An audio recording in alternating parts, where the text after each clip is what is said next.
It's a dark and stormy night. One man's life will take a dark, dark turn. Because that was the night on which he heard the fateful prophecies. Speak if you can, what are you?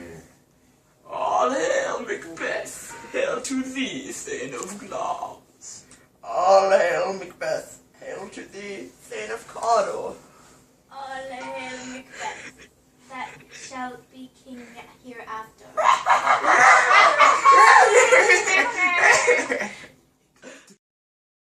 Once he heard those prophecies, he realized he needed to take matters into his own hands.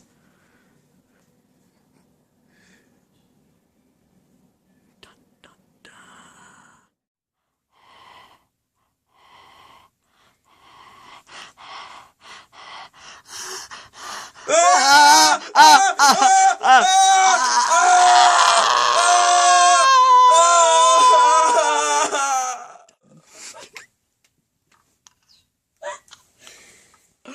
Create Neptune's oceans to wash the blood off of his hands.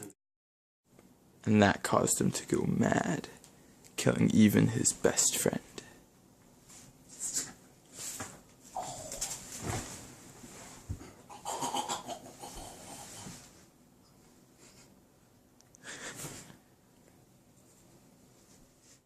Life is a very fragile thing, and I'm gonna break it.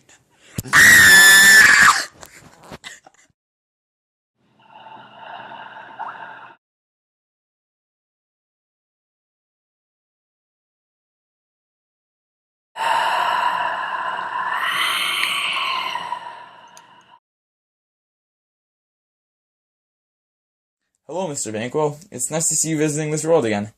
Thank you. It's good to be here. Can I just get this question off my chest? How do you feel being dead? Well, when I ignore the fact that my best friend killed me, it actually feels pretty good. There are perks of heaven, going through walls, haunting people and stuff, if you know what I mean. So you mentioned haunting people. How has that been? It's actually been pretty awesome. I was screwing around with Macbeth and he flipped out. People thought he was cray-cray, which made my day, because he killed me. Okay, let's get back to the beginning. When you and Macbeth got your prophecies, what were you thinking? I didn't really register it. I thought we were going crazy or had eaten on the insane route. I was very skeptical at first, but when Ross came dubbing Macbeth Thane of Cawdor, I was flabbergasted. I thought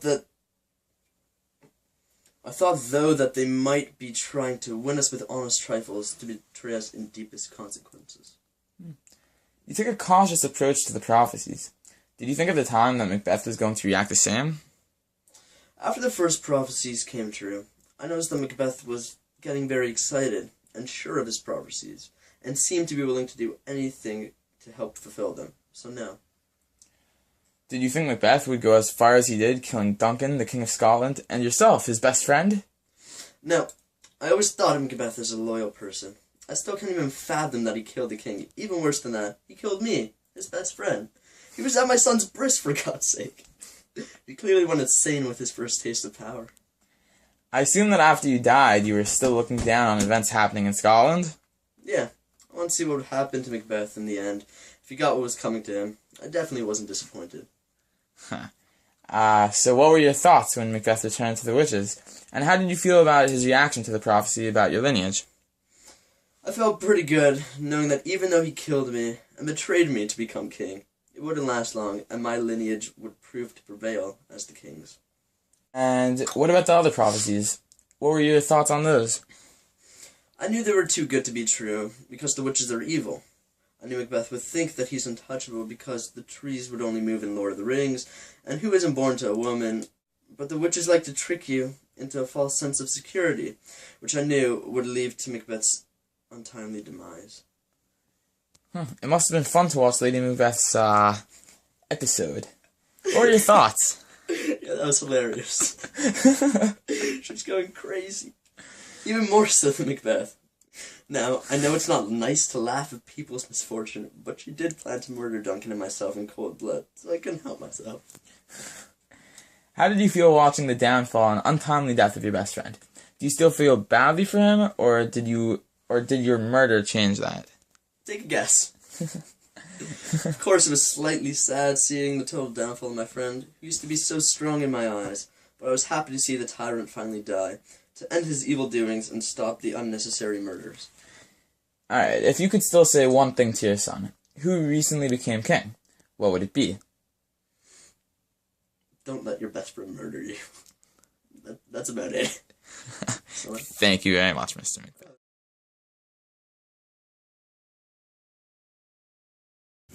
Just tell me when to start. Go. Are you king? Are you king? No. Go.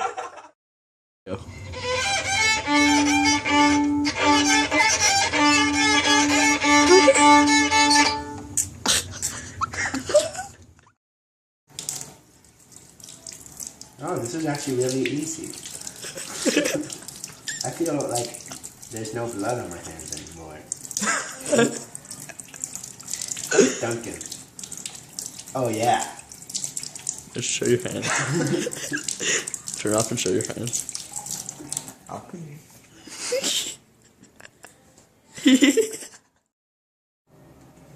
I came in like a wrecking ball. Life is a very fragile thing, and I'm gonna break it.